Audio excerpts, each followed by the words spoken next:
The Riyadh regime's contribution to the clampdown on peaceful protesters in the tiny Persian Gulf Kingdom of Bahrain has caused an imbalance between political forces and has been the key issue failing dialogue so far.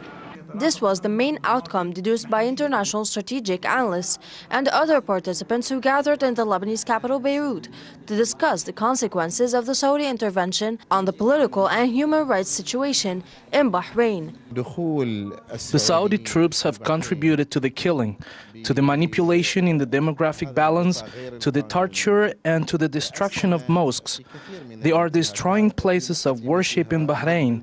Not only is this a violation of international laws, but they are helplessly trying to portray our dispute with Al Khalifa as one based on religion, whereas it is simply a pursuit of justice and freedom. In a move aimed at crushing the peaceful demonstrations, thousands of troops were led by the Saudi government into Bahrain across the King Fahd Causeway, binding the two monarchies. The troops were part of a so-called shield formed back in the 80s by the Persian Gulf Cooperation Council to confront any foreign attack. But in this case, the forces were used to quell the popular uprising in Bahrain. We are a Bahraini people. We think the USA and UK, they give the green light, okay, to tanks to come from Riyadh to cross the bridge between Bahrain and Saudi Arabia. We are victims of USA decisions to help the dictatorship in Bahrain, okay, and to help the other dictatorship in Riyadh to continue their occupation of our country. Moreover, analysts labeled as a disgrace the UK and US's administrations breaking international laws by providing arms to a regime oppressing its civilian population, mindful of the human rights violations and abuses going on.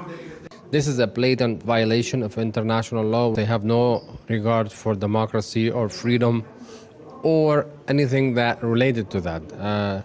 We know that the Americans, they are concerned about how to promote their interests, military interests, especially in Bahrain, and economic interests in Bahrain, and they care about the Fifth Fleet, and they have no regard whatever for all these killing and destruction that is taking place by the Bahraini monarchy against its own people. In mid-February of 2011, Bahrainis began an uprising calling for reform in their constitution and for equality among all citizens. But in a harsh response, the regime led a forceful offensive against demonstrators, killing and injuring scores of them amid Western and international silence. This, as well as the use of internationally forbidden arms and arrest and torture sprees led by regime officials, worsened the situation, as now the demonstrations continue across the kingdom.